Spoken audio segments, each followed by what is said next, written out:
श्राप क्या लगा? तुम्हें पृथ्वी पर जाना पड़ेगा, मृत्यु लोक में जाना पड़ेगा और तुम्हें मृत्यु लोक में जन्म लेना पड़ेगा।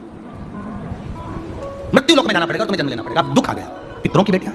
इन्होंने पूछा हमारा भी कल्याण हो और पितृलोक में जितने पितर आए उनका भी कल्याण हो। जो अधोगति में, जैसे हमारी गति बिगड़ी है, हम अभी युवान अवस्था में है, आपको चोट लगी, आपने हमको श्राप दिया, मान लो कोई अधोगति में प्राण छोड़कर चला जाता है, उसका उद्धार कैसे हो? सनकादि ऋषि से पूछ रही, आप कृपा करें, आप दे उद्धार कैसे? महाराज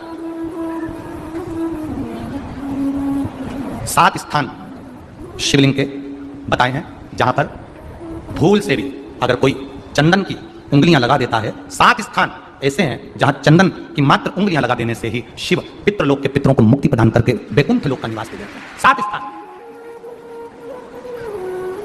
और वो 7 स्थान जो चंदन के बताए गए, पहला भगवान देवादिदेव महादेव के शिवलिंग पर चंदन का लेपन।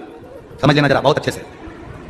आपको लगता है स्वप्न में कोई मुर्दे दिख रहे हैं, या कोई जल रहा है, या कोई मर रहा है, या कोई चला गया है, ऐसा भय लगता है, बच्चों को मानी भेजूंगी ऐसा हो जाएगा, पति को मानी भेजूंगी ऐसा हो जाएगा, कोई हमारे कोई गलत तो नहीं कर रहा है, आपको लगता है। 7 स्थान चंदन के बताएं महाराज। पहला शिवलिंग, दूसरा जहां गणेश जी का स्थान है, मालूम है सबको?